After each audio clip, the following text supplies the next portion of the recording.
नमस्कार साथियों। आज हम बात करने वाले हैं हरी खाद के ऊपर। हमने हमारे इस प्राकृतिक खेत में इस बार पूरे खेत में हमने ज़्यादातर हमने इसमें ढेंचा बोया है और कुछ पार्ट में हमने सन बोया है यानी सनहैम। तो इसके बारे में आज हम बात करेंगे कि इसको किस तरह से आपको बोना है और इसके क्या फ़ायदे हैं। मेरे पीछे आप जो देख रहे हैं ये हमने सनहैम बोया हुआ है और ये करीब आज आज की जो तारीख है 29 जुलाई है और ये करीब मेरे ख्याल से 35 से 36 दिन की ये फसल हो चुकी है और बहुत ही शानदार ग्रोथ है इसमें। आप देख सकते हैं कि कोई भी इसमें अभी रोग नहीं है और जिस तरह से इसमें हमने सीड का जो रेट है, मतलब एक आपको 1 एकड़ में कितना बोना है उसके बारे में हम बात करते हैं। तो यहाँ कम से कम आपको 25 से 30 किलो आपको 1 एकड़ में बीज लगाना चाहिए, सो दैट इसकी जो डेंसिटी है वो ज़्यादा हो और इसकी हाइट ज़्यादा पकड़े। हाई डेंसिटी में लगाने का इसका पर्पस क्या होता है? अगर आप इसको हाई डेंसिटी में लगाते हैं तो ये घना होने के कारण इसकी पैदावार थोड़ी ज़्यादा होती है और इसकी जो स्टेम है वो स्टेम थोड़ी पतली हो जाती है। और जब आप इसको अराउंड 50 डेज में जब ये फ्लावरिंग स्टेज पे आता है तब आप इसको जब मल्च करते हैं तो इसका जो डीकम्पोजिशन प्रोसेस है वो फास्ट हो जाता है।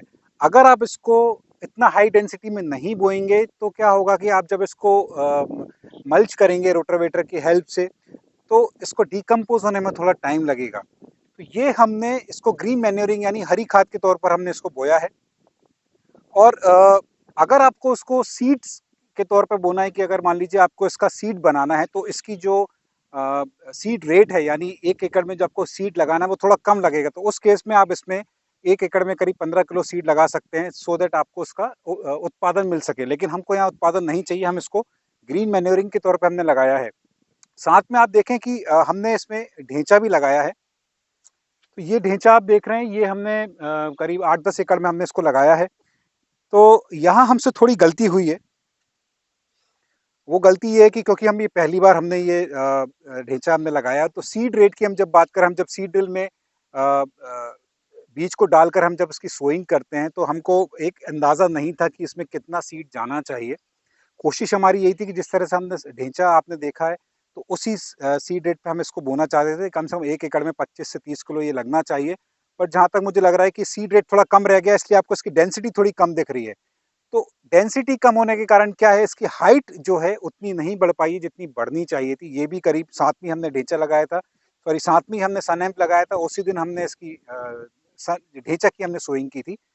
तो हुआ ये कि ये जो सीड रेट है वो थोड़ा कम रह गया, इसकी जो हाइट है वो थोड़ी कम रह गई और आपकी देख सकते हैं इसकी डेंसिटी थोड़ी कम दिख रही है। तो इसका प्रॉब्लम क्या होगा आगे जाके, हम जब हम इसको मल्च करेंगे आफ्टर 50 डेज, तो मल्च करते समय इसका जो स्टेम है वो थोड़ा सा हार्ड हो जाएगा और हार्ड होने के कारण इसको डिकम्पोज होने में थोड़ा सा समय लग सकता है। तो ये आप ज़रूर ध्यान रखें जब भी आप सन हैम्प या आप ढेंचा लगाते हैं तो सीड रेट का ज़रूर ध्यान रखें। अगर आप ग्रीन मैन्योरिंग के तौर पर लगा रहे हैं तो ज़्यादा सीड रेट रखें, करीब 1 एकड़ में 25 से 30 किलो।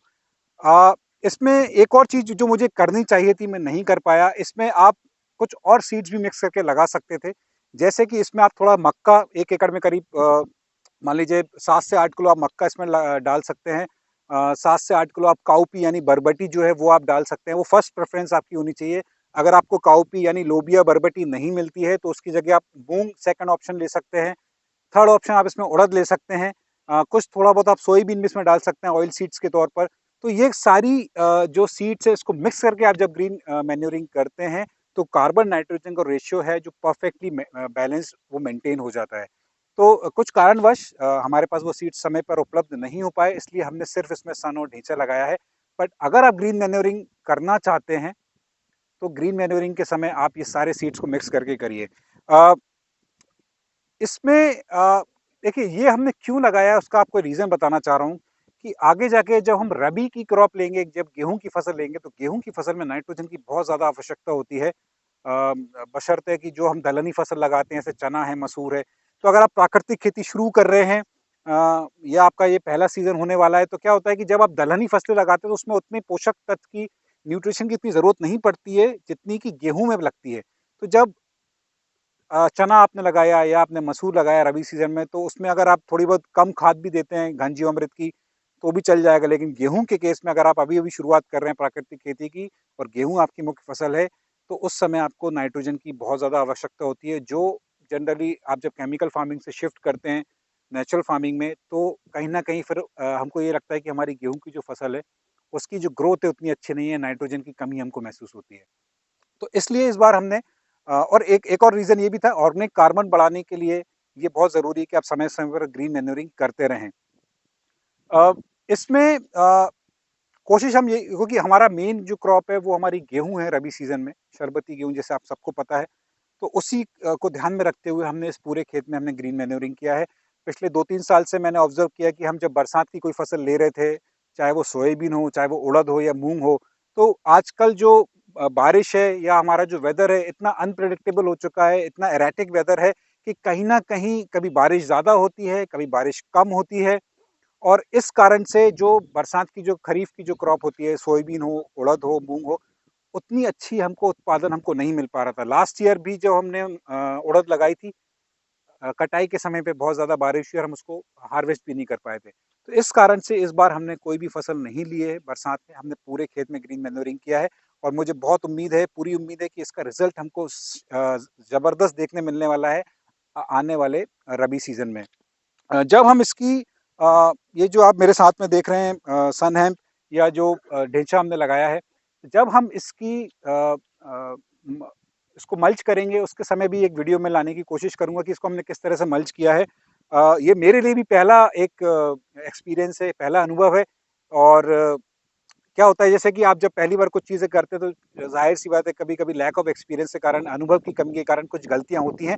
जैसा कि हमसे ढींचे में थोड़ी गलती हुई, सीड रेट थोड़ा कम रह गया, ये बहुत ज़्यादा होना चाहिए था। पर ठीक है, फ़ायदा तो होने ही वाला है, बट एक एक एक फ्लिप साइड, एक नुकसान बस ये हो सकता है कि हम जब इसको मल्च करेंगे तो डिकम्पोज़ होने में थोड़ा-सा समय लगेगा। तो उस समय हम जीवामृत का स्प्रे हम रेगुलरली करेंगे सो दैट डिकम्पोज़िशन का जो प्रोसेस है वो रेगुलराइज़ हो सके, उसका प्रोसेस थोड़ा-सा स्ट्रीमलाइन हो सके, फ़ास्ट हो सके। अ, एक चीज़ और आप देखिए हमने आप जब आप देख सकते हैं इस वाले खेत में, जब आपको ये जो सनम दिख रहा है इसमें कोई भी वीड्स यहाँ ग्रो नहीं हो रहे हैं। तो ये एक और बहुत बड़ा एडवांटेज है, जब आप इस तरह की ग्रीन मैन्योरिंग करते हैं तो वीड्स को भी आप नेचुरली कंट्रोल कर लेते हैं। जब ये वीड्स ग्रो ही नहीं करेंगे तो उसके सीड्स नेक्स्ट सीजन के लिए अपने खेत पे नहीं गिरेंगे। तो इस पूरे खेत में आप देख लें, ज़रा भी 1 या 2 इक्का-दुक्का आपको शायद वीड्स दिख रहे होंगे, अदरवाइज़ इसमें कोई भी खरपतवार इस समय नहीं दिख रही है। लेकिन ये जो आप मेरे साथ में अ, ढेंचा का जो प्लॉट देख रहे हैं, आगे भी आप दूर अगर आप देख सकते हैं, वहाँ भी हमने ढेंचा लगाया है। तो वहाँ थोड़ा-थोड़ा खरपतवार है, लेकिन वो भी बहुत कम है। और एक चीज़ और जो मैंने ऑब्ज़र्व की है कि जब से हम नेचुरल फार्मिंग कर रहे हैं, खरपतवार थोड़ी-सी कम है, बशर्ते जो केमिकल फार्मिंग के आप जब खेत देखते हैं तो उसमें ज़्यादा है। अभी आप देख सकते हैं, ढेंचा जो है, कम सीड रेट होने के बाद भी इसकी ग्रोथ जो वीड्स है उससे ऊपर है। तो ये एक बहुत पॉज़िटिव बात है। और अ, एक और थोड़ा-सा ऑफ टॉपिक है, बट एक थोड़ा-सा एक आपको यहाँ मैं एक बात बताना चाहूँगा कि अभी कुछ देर पहले यहाँ बहुत तेज़ बारिश हुई है और इस बारिश में भी हम इस खेत में चल पा रहे हैं। तो ये एक बहुत बड़ा एक प्लस पॉइंट है नेचुरल फार्मिंग का, प्राकृतिक खेती का। जब ज़्यादा बारिश में भी यहाँ पानी जो है वो खेत में भरा नहीं है, धीरे-धीरे केंचुओं ने जितने छेद किए हैं उसके कारण ये पानी जो है धीरे-धीरे पर्कुलेट होता जाता है। मेरे ख्याल से 15-20 मिनट पहले बहुत तेज़ बारिश थी और बाकी अगर अब मैं केमिकल फार्मिंग के आस-पास के खेतों को देखूँ तो उन खेतों में पानी भरा है, लेकिन इन खेतों में पानी ना के बराबर है। इवन हमारा जो 5 लेयर ऑर्चर्ड है, अभी मैं थोड़ी देर पहले वहाँ भी देख के आया हूँ, वहाँ भी पानी नाम मात्र का है। तो क्या होता है, जब ये पानी अगर थोड़ा बहुत होता भी तो धीरे-धीरे वो पर्कुलेट होके ग्राउंड वाटर रिचार्ज को बढ़ाने में हेल्प कर रहा है। तो ये कुछ बातें थी ग्रीन मैन्योरिंग के बारे में, नेचुरल फार्मिंग के बारे में, और इसके बारे में अपडेट मैं आपको समय-समय पर देता रहूँगा। और इस टॉपिक से रिलेटेड अगर आपको कोई डाउट्स हैं, तो ज़रूर पूछिएगा कमेंट बॉक्स में। और अगर चैनल को सब्सक्राइब नहीं किया है, तो चैनल को सब्सक्राइब ज़रूर करें। आपका प्यार और आशीर्वाद इसी तरह से बनाए रखें। इसी नोट पे मैं आपसे विदा लेता हूँ। बहुत-बहुत धन्यवाद।